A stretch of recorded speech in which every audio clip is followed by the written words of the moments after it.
Hey guys, RCT3 Crashes 100 here, and I'm here with another addition to my collection, or rather two, one of which being from last year. And you will find out what this is very quickly, but this is something that I actually purchased last year. I was going to make a video on it, but for whatever reason I just didn't. I think I got interrupted while making a video on it and I just kind of forgot. So there is this, but we also have something new, which I will reveal in a moment. And you'll probably understand the theme pretty quickly if you've read the title, of course, but we are going to be going into gold. So let's get started on the old addition to the collection. So of course, coming in the Royal Mint's outer box, the outer box you could say, because there it is in the inside. Let's move this to one side here. We have the 2025 Proof Half Sovereign.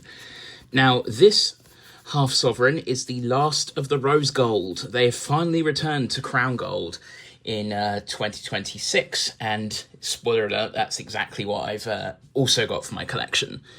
So let's take a quick look.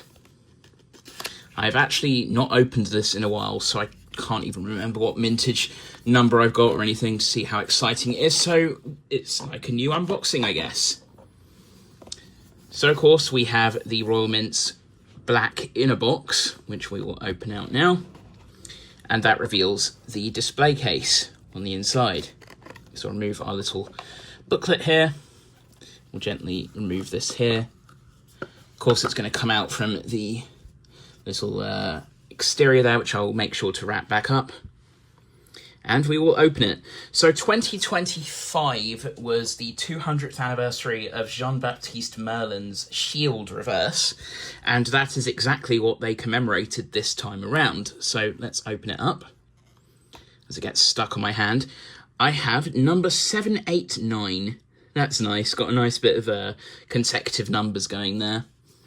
If we remove this here, in this little bit here, it's turned. I noticed that the coins for these ones here, they actually do turn quite a bit inside their capsules, which, you know, that's just a thing that happens, but still.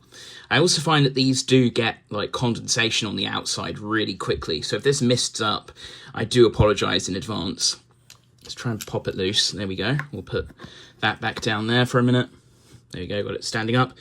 So yes, we have Jean-Baptiste Merlin's reverse here for the shield, which was first used, as you can see here, for George IV.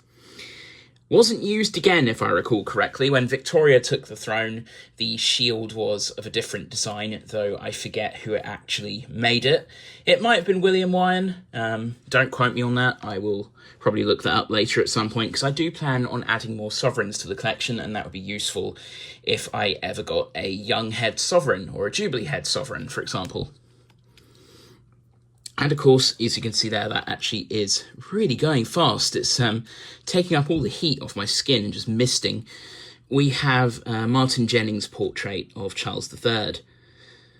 So when you're looking at this, I'm not really sure it is like particularly rose gold. There's definitely a very slight red tinge to it, but it's not like super noticeable. At least it's not so noticeable that I would call it red gold. Because of course, God, look at that. That is really misting over.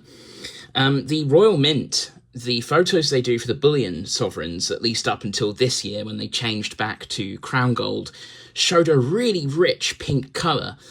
And that's what makes me wonder, was the Proof sovereigns kept Crown Gold, and was it only the bullion ones, or was it formulated differently for all of them?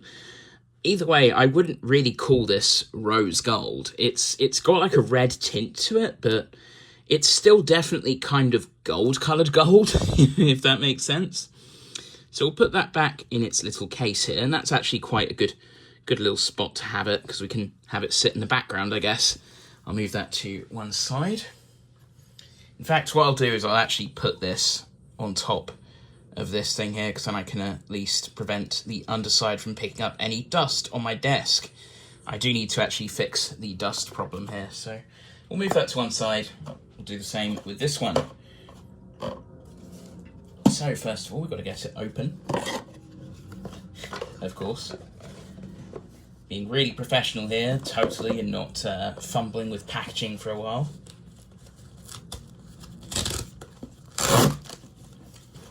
Very satisfying. There's our dispatch note. Put that to one side too.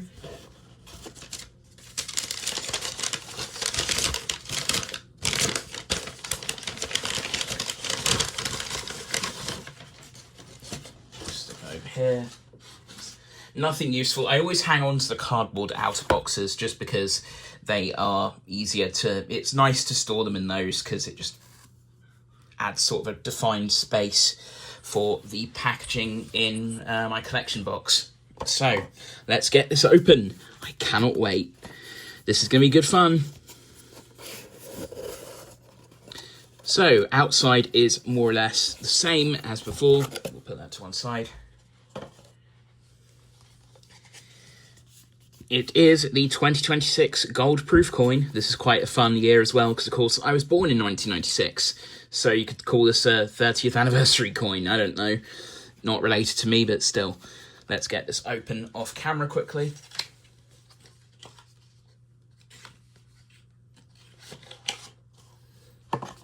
We have got the inner box that was put on the wrong way round. Interesting. I just realised everything is upside down.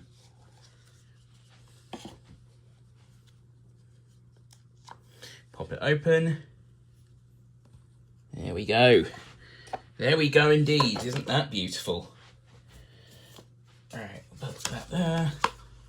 Sorry, I'm genuinely trying to organise this properly just so we actually have something good to look at here. So, as we do that there...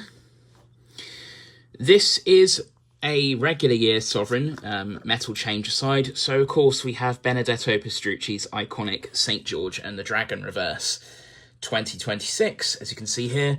If we zoom in very, very, very, very, very slowly, you can see Benedetto Pastrucci's initials there just underneath the right-hand side. As we zoom out here, again, this is misting over so fast. It's a good thing I cleaned my hands here, because I do not want to be, like, smearing oil all over this plastic. It's not going to affect the coins, but it's like, it would be ugly to have that build up. So I guess you could say this is definitely gold. Again, it's definitely gold. Let's compare the two together. It's a bit more visible like this, I would argue. You can definitely see the difference in the colour. I think this actually makes it look a bit more apparent. That's clearly got a red tone, whereas this is definitely yellow crown gold. So we'll flip this back around here, because we've more or less reached a point to end the video here.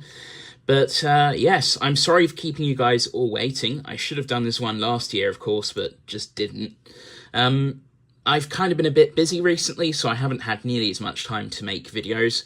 But those of you who know me as Wikizilla Admin Cooper will know that I occasionally narrate videos over there. So if you're interested in seeing what else I'm doing, make sure to stop on by over there and you'll see my latest narration efforts.